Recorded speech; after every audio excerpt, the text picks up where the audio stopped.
Alhamdulillahirrabbilalamin. Assalatu wassalamu ala asrofil anbiya'i wal mursalin wa ala alihi wa sahbihi ajmain amma ba'du. Pertama-tama marilah kita panjatkan puja puji syukur serta kehadirat Allah yang Maha Ghafur, yang mana atas kurnianya kita dapat hadir di acara perkuliahan mata pelajaran manajemen peserta didik dengan acara secara online ini. Semoga walaupun kita berkuliah di acara dengan diadakannya secara online ini, semoga kita dapat memahami segala aspek yang selalu kita kerjakan bersama-sama dalam hal apapun saja. Semoga Allah memberikan kemudahan bagi kita semua, kesehatan walafiat zahir dan batin. Amin. Salam salam semoga terlimpahkan kepada Nabi besar kita, yakni Habibana wa Nabiyana Kanjeng Nabi Muhammad sallallahu alaihi wasallam. Tak lupa kepada sahabatnya, keluarganya, sampai kepada kita semua selaku umatnya. Yang saya hormati Bapak Dr.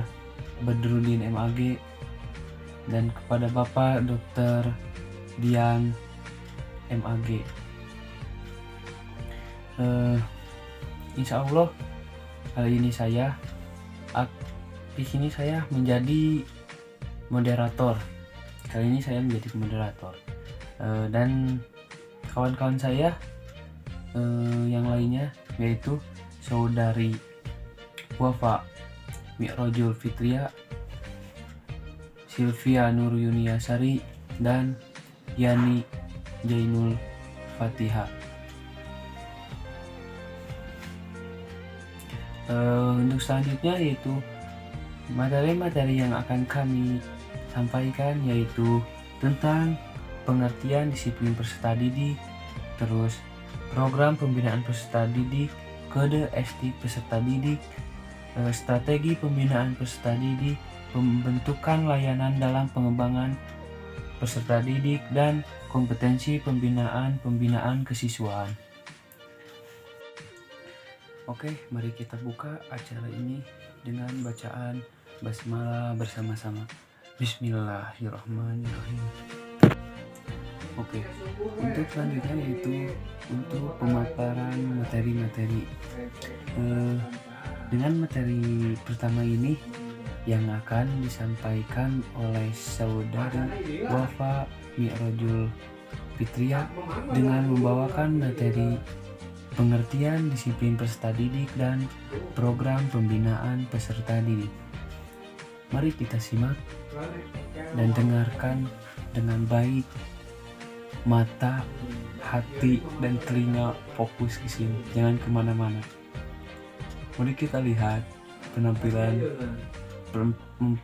penampilan presentasi dari saudari Wafa Mi'rajul Fitria. Mohon disimak dengan baik oleh kawan-kawan. Terima kasih. Silahkan kepada saudari Wafa.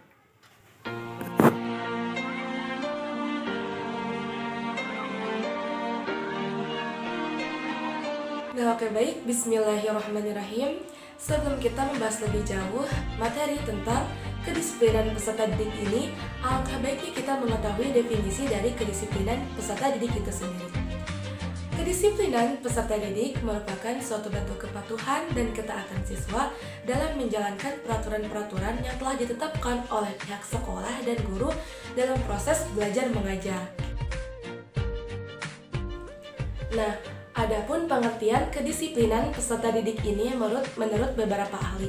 Yang pertama ada Ari Kunto, di mana dia mengatakan bahwa kedisiplinan peserta didik ini merupakan suatu tindakan yang mencerminkan rasa kepatuhan yang didukung oleh kesadaran untuk menunaikan tugas dan kewajiban dalam rangka pencapaian proses pembelajaran. Kemudian pendapat ahli yang kedua yaitu Mulyasa, di mana dia mengatakan bahwa kedisiplinan peserta didik merupakan suatu keadaan tertib di mana seluruh siswa yang tergabung dalam proses belajar mengajar itu tunduk dan patuh terhadap peraturan-peraturan yang telah ditetapkan dengan kesadaran diri tanpa ada paksaan, baik peraturan tersebut dilakukan secara tertulis maupun tidak tertulis dalam perubahan tingkah laku. Menurut pendapat kedua ahli tersebut, dapat kita simpulkan bahwa kedisiplinan peserta didik merupakan suatu sikap yang menunjukkan kepatuhan terhadap peraturan-peraturan yang berkenaan dengan peserta didik, baik peraturan itu yang telah ditetapkan oleh sekolah, oleh guru, maupun diri sendiri yang dapat dijadikan sebagai perubahan tingkah laku pada diri siswa tersebut.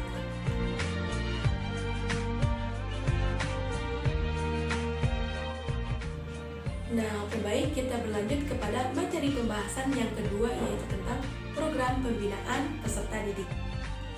Pendidikan merupakan faktor yang paling utama dalam menentukan sumber daya manusia yang berkualitas. Dengan kata lain, pendidikan adalah aspek yang paling penting yang menentukan masa depan para peserta didik. Karena pada dasarnya pendidikan itu bertujuan untuk mendidik dan mengembangkan potensi yang dimiliki oleh setiap peserta didik. Nah, karena hal tersebut, kedisiplinan merupakan faktor yang penting juga dalam mendukung kesuksesan belajar mengajar. Nah, hal tersebut sudah menjadi kewajiban bagi seorang guru apabila proses belajar mengajar tersebut dilakukan di sekolah, dan sudah menjadi kewajiban orang tua apabila proses belajar mengajar tersebut dilakukan di rumah. Dilakukan guna memberikan bimbingan dan arahan kepada peserta didik untuk mengikuti dan mentaati peraturan yang ada sehingga tercapai kedisiplinan peserta didik dalam proses belajar mengajar dan mentaati peraturan yang telah ditetapkan. Nah, adapun proses bimbingan yang dapat diberikan oleh pihak sekolah kepada muridnya apabila proses belajar mengajar tersebut dilakukan di sekolah adalah dengan memberikan bimbingan, kemudian arahan kepada peserta didik, dan tentunya bimbingan tersebut harus dilakukan dengan sabar dan terus-menerus sehingga mereka terbiasa dan memahami peraturan-peraturan yang telah ditetapkan. Nah, sudah menjadi kewajiban pihak sekolah untuk membuat program seperti apa yang harus mereka lakukan sehingga peraturan-peraturan yang telah ditetapkan itu dapat diterima oleh setiap murid, sehingga mereka akan mentaati peraturan itu dengan senang hati. Adapun bentuk kedisiplinan yang sangat penting dipatuhi oleh peserta didik yaitu yang pertama adalah disiplin dalam menggunakan waktu. Maksudnya di sini adalah bisa menggunakan dan membagi waktu dengan baik karena waktu amat berharga dan salah satu kunci kesuksesan adalah dengan bisa menggunakan waktu dengan baik. Yang kedua yaitu disiplin dalam beribadah.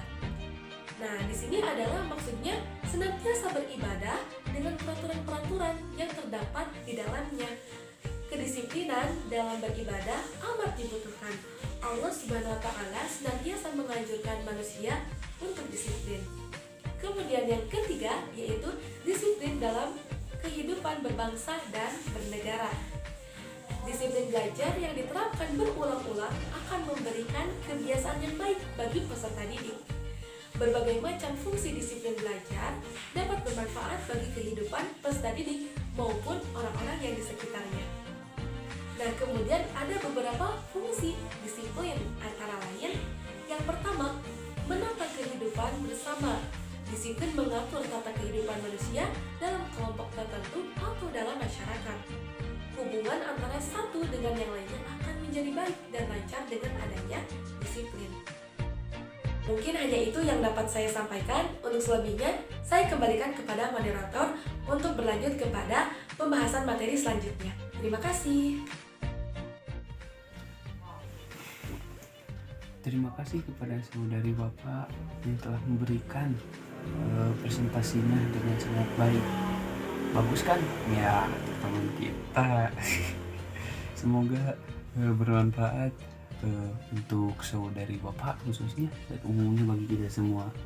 Ya, mantaplah anak MPI angkatan 20 ini. Semoga bermanfaat bagi bangsa, keluarga, dan negaranya pokoknya. Ya, kali ini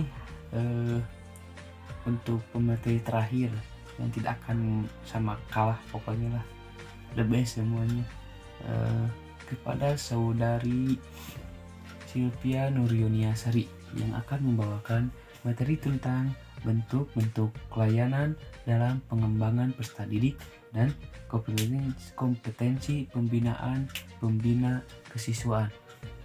Nah, mari kita simak pemaparan dari saudari Silvia ini dengan baik lah kawan-kawan, karena ini yang terakhir. Jadi ayo kita simak dengan baik, kayak seperti kita menyimak pematerian pertama dan kedua. Kepada saudari Silvia Nuryuniasari, saya persilahkan.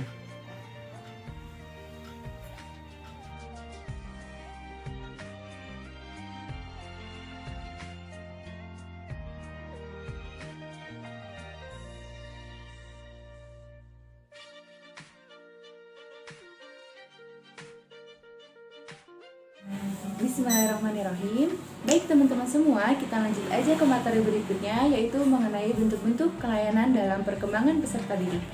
Nah, sebelum masuk ke pembahasannya nih, kita harus tahu dulu apa sih itu layanan dalam perkembangan peserta didik itu.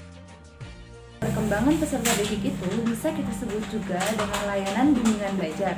Nah, layanan bimbingan belajar merupakan layanan yang membantu peserta didik dalam mengembangkan kebiasaan belajar yang baik, terutama dalam penyelesaian belajar di kelas dan memecahkan masalah-masalah belajar.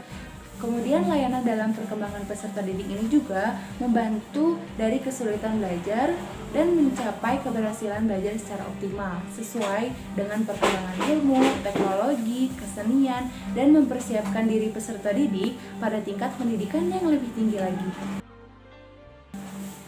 Bentuk layanan bimbingan belajar yang diberikan kepada siswa merupakan layanan bimbingan yang disesuaikan dengan masalah belajar yang dihadapi oleh siswa itu sendiri.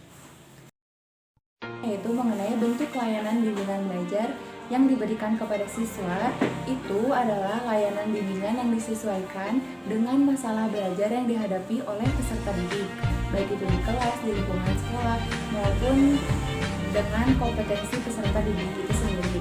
Nah, yang harus kita ingat dari bentuk-bentuk layanan perkembangan peserta didik ini ada 5 poin penting yang harus kita ingat, yaitu memberikan orientasi kepada peserta didik baru yang berisi informasi mengenai tujuan sekolah, kurikulum, penyelesaian diri, cara belajar yang baik dan efektif, kemudian struktur organisasi sekolah.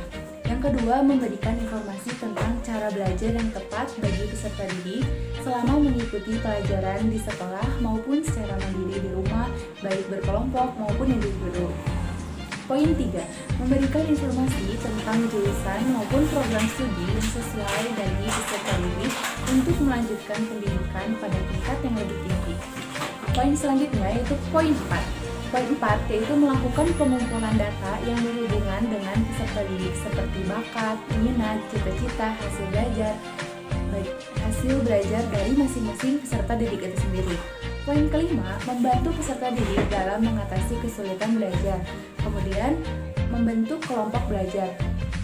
Kenapa sih harus ada membentuk kelompok belajar gitu ya?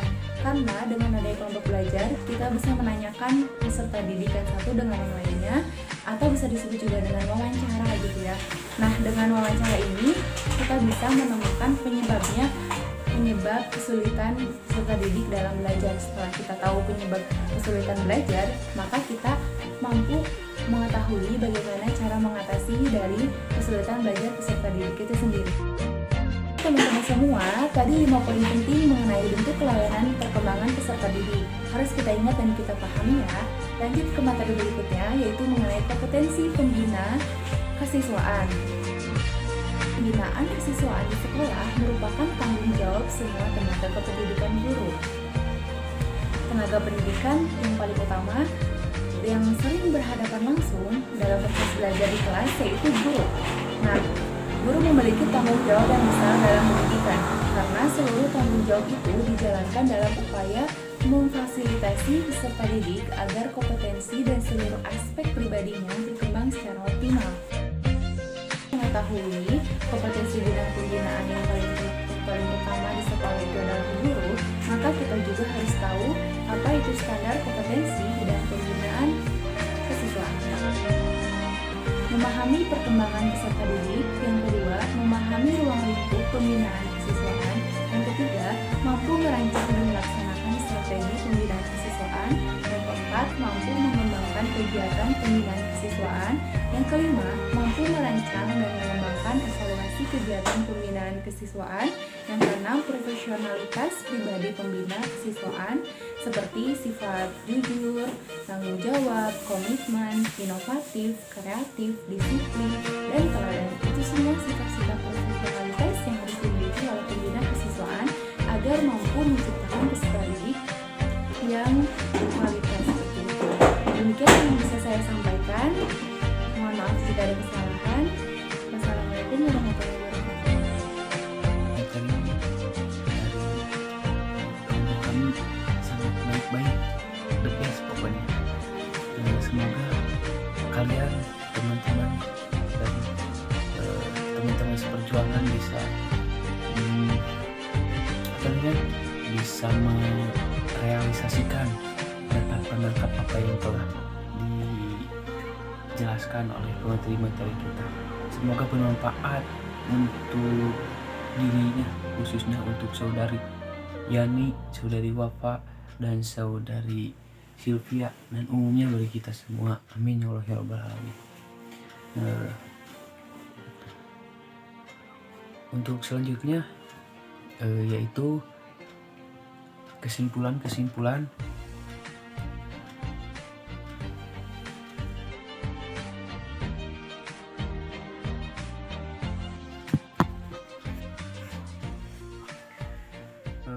untuk kesimpulannya dari pemateri yang ketiga itu dapat disimpulkan yaitu pembinaan dan pengembangan bagi peserta didik sangatlah penting, karena pada dasarnya yang menjadi input, proses, dan output pendidikan adalah peserta didik. Pembinaan dan pengembangan peserta didik yang terencana dan terselenggara dengan baik akan berkontribusi besar terhadap adanya output pendidikan yang berdaya guna dalam masyarakat. Oleh karena itu,